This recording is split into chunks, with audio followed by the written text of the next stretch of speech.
P-Y-O. Why? Oh! Panglao Youth Organization!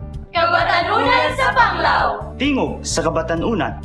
Nagkayusa ang damubarog sa among tingog alang sa among kaugmaon. Nga naa ang paghigugma ug ang kalinaw. Programa namong mga kabatanunan among gilantaw. Alang sa kauswagan ug kalambuan sa atong lungsod.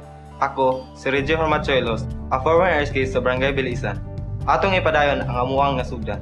Ako si Cecil May Group, a product of Miss Panglao. Ako si Catherine Tabanyag, Miss Panglao 2013. Mo representar sa lungsod sa Panglao karong umaabot nga Miss Bohol 2016. Akong ipaambit sa mga bulanon nga kaming mga kabatanunan matahom, adunay saktong pamatasan, maayong personalidad ug puno sa kultura. Kini si Bella May Bunao, ang inyong Miss Panglao Queen Universe 2016.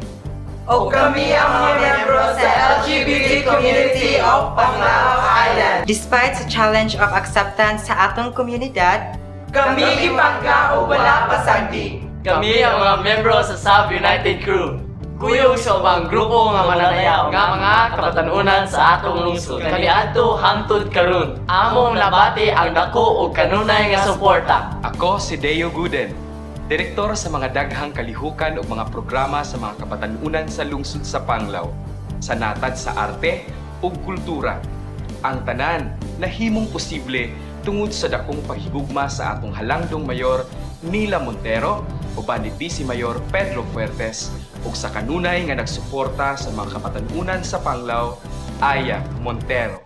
Ako ang inyong ubos nga alagad nga si Aya Montero, uban sa mga kabatanunan sa lungsod sa Panglao, mupadayon sa panaghiusa sa mga kabatanunan alang sa tinud-anay na kauswagan ug kalambuan ug mubarog sa tingog sa mga kabatanunan. Uban ni Mayor Nila ug Vice Mayor Ped, atong ipadayon ang atong nasugdan. Atong palapdan ang tinud-anay nga mga programa para sa atong mga kabatanunan nga anaa ang panaghiusa ug paghigugma.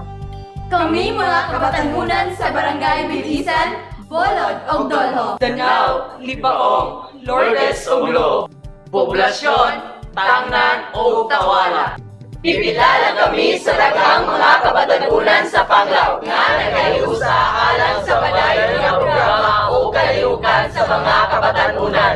Padayon, Panglao! Mabuhay ang Panglao Youth Organization! Mabuhay kita mga kabatanunan sa Panglao!